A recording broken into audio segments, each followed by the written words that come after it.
I helped Colt into his regular black leather jacket. Colt had taken the time early in the morning to brush out Diligence to make him look his finest. As we took a slow pace to the morning, we talked about things to come. It was finally decided to let the herd speculate, at least till we could speak with Marshall. Clearly, there was going to be a lot of needed time with the stallion on matters. We knew this, but we knew we would more than likely be going back out rather soon. So we would check in on Abel first, followed by talking to Marshall, as well as, if there was time, speak to my mother and father, but most importantly, spend time with our children.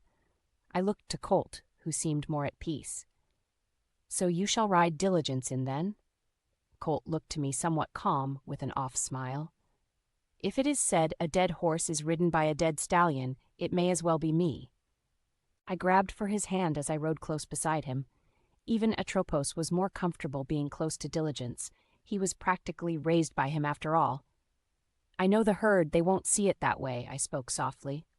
Colt's eyes were so soft now as he looked to me without words. I noticed Traveler seeming off. "Is all well?" Abera asked him. "It's nothing, my king. I just keep having an odd sensation I cannot explain." Abera looked to him, holding to his shoulder as he walked. "It has been a while since you went on a proper hunt. Perhaps you should take some time to do so." "I shall, my king. Perhaps that is all it is."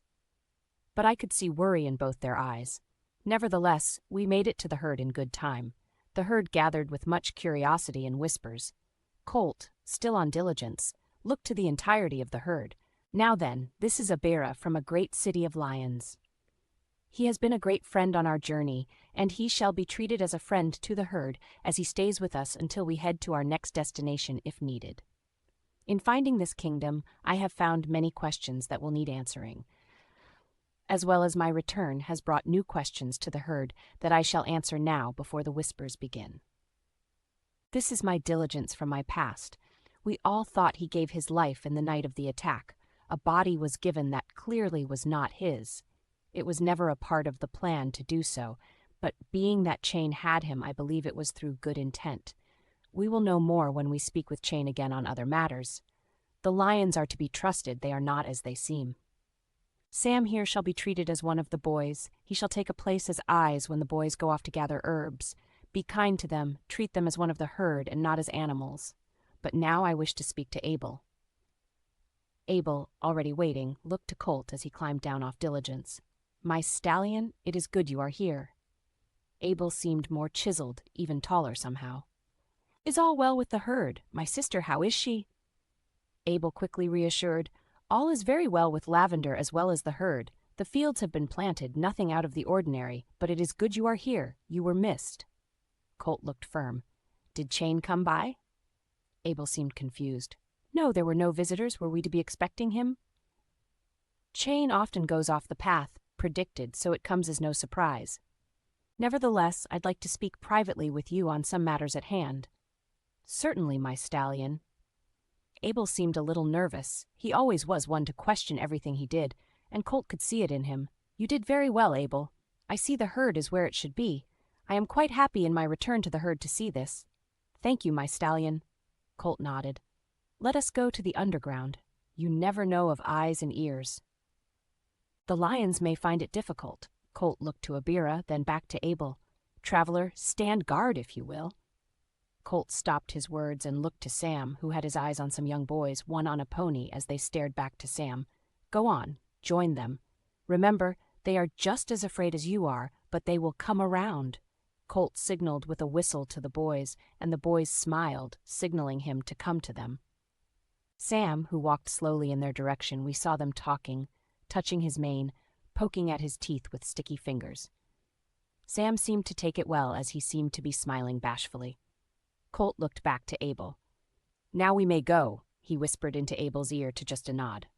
Then we followed to our home given to us as rights by Colt's father, the old stallion, when he gave up his position as herd stallion. We had asked for an addition to be built on, and so it had, just to give us more room with the two children. It had been kept nice and clean. The beds and crib were made, but clearly not used. I knew Lavender had kept the children close to her when we were gone. Jars of canned food upon the shelves, ready to make meals. I hope the build is to your liking. It went slower than I'd have liked, but I kept only a few builders we could trust with the underground to build the extra space. They did well. It fits nicely. Abel shut the door behind Abira as Colt opened the floor tunnel to the underground. Colt went down first, followed by me and Abira, then Abel closed it behind us. As we walked the tunnels and the lights turned on, Abira was quiet but seemingly impressed. Abel scratched at his neck. Mac told us of Henry. I hope I was in the right, but I did as I thought you would wish. I sent 5 of our finest colts and fillies, many bags of sugar, furs, wheat.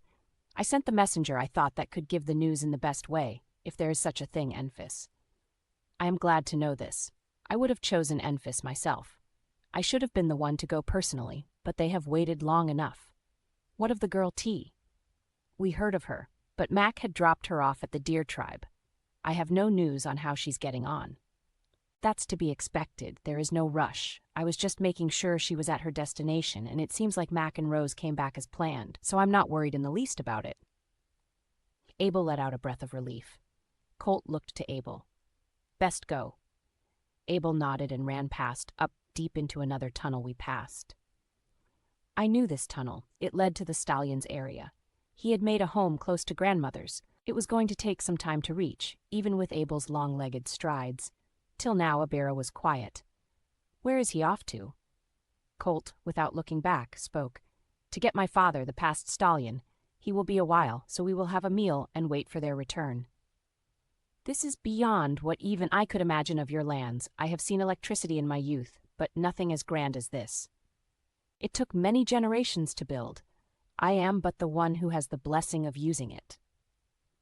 Still, this is very impressive, Colt. Thank you. It does have advantages that even I find impressive. For one, you do not have to hold your words down here. You may speak freely. I was about to turn to the kitchen area when Colt stopped me by taking my hand. I will make the meal. You go to the meeting area with my father. Are you sure? I don't mind cooking. Colt smiled.